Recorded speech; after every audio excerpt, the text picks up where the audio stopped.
মালদহে পুলিশি অভিযানে প্রচুর আগ্নেয়াস্ত্র এবং ব্রাউন সুগার উদ্ধার। পৃথক দুটি অভিযানে 4টি আগ্নেয়াস্ত্র এবং 730 গ্রাম ব্রাউন সুগার তৈরির কাঁচামাল বাজেয়াপ্ত করেছে পুলিশ। ঘটনায় মোট 3 জনকে গ্রেপ্তার করা হয়েছে। মালদহের পুলিশ সুপার অনুপম সিং জানিয়েছেন, মাদক এবং অস্ত্রের চোরা কারবারিদের বিরুদ্ধে লাগাতার অভিযান চলবে। পুলিশ জানিয়েছে, গোপন সূত্রে খবর পেয়ে রাতে কালিয়াচক থানার পুলিশ শাহবাজপুর থেকে সারদা এলাকায় যাওয়ার পথে একটি মোটর বাইক থামিয়ে তল্লাশি চালায়। মোটর বাইকে থাকা একটি ব্যাগে থেকে উদ্ধার হয় 4টি আগ্নেয়াস্ত্র। মোটর বাইকে থাকা 2 যুবককে গ্রেপ্তার করা হয়। বিহার থেকে ওই আগ্নেয়াস্ত্র আনা হয়েছিল বলে জানতে পেরেছে পুলিশ। ধৃত মণ্ডল ইংরেজবাজারের গৌড় এলাকার বাসিন্দা। সুজন মণ্ডলের বাড়ি কালিয়াচক উমাকান্ত টোলা এলাকায়। বিক্রির উদ্দেশ্যে নাকি অপরাধ সংগঠিত করার জন্য এই আগ্নেয়াস্ত্র আনা হয়েছিল তা খতিয়ে দেখছে পুলিশ।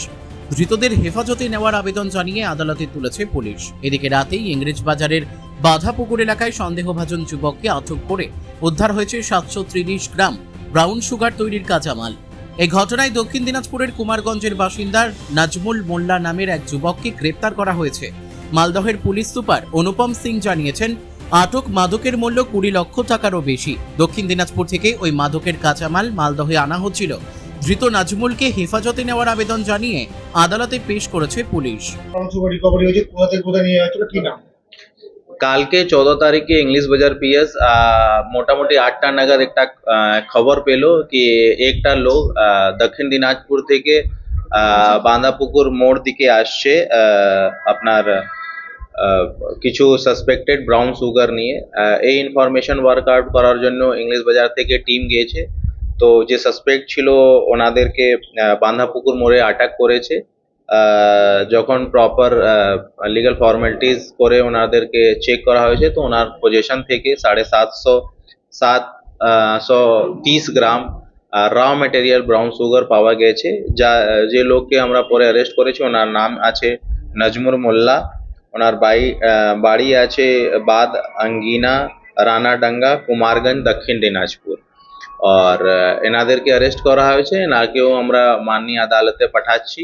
এনাদেরকে পিসি পিরিয়ডে নেব আর জানা যাবে কি और এক্সাক্ট কার কাছে থেকে এনারা নিয়ে আসছিলেন, এখানে কোথায় কাকে দিতেন, এটা সব আমরা ইনভেস্টিগেশন করে জানব। কষ্ট ভ্যালু কত?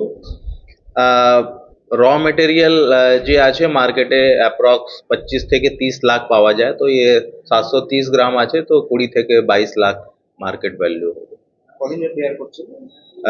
এনাদেরকেও আমরা 10 ডেজ পিসি প্রেয়ার করছি। তারপরে ফার্দার আর দরকার হবে তো রিমান্ড। আপাতত আমরা চেক করছি যে কি এনার বাড়ি দক্ষিণ দিনাজপুর আছে। আমরা ওখানে পুলিশের সঙ্গে যোগাযোগ করব, চেক করব কি এনার কোনো প্রিভিয়াস ব্যাকগ্রাউন্ড আছে কিনা, তারপরে আমরা নেক্সট ব্যবস্থা নেব। দক্ষিণ দিনাজপুর থেকে নিয়ে আসা হয়েছিল না মালদা থেকে নিয়ে দক্ষিণ দিনাজপুর যাওয়া হচ্ছে? প্রাইমারি ইনভেস্টিগেশনে এটা জানা যাচ্ছে কি দক্ষিণ দিনাজপুর থেকে র মেটেরিয়াল মালদা দিকে নিয়ে আসছিলেন, এখানে কাউকে দিয়ে মেবি পিওর মেটেরিয়াল ফির রেডি হবে। মালদা থেকে পরিতোষ সরকারের রিপোর্ট, পুলিশ নিউজ।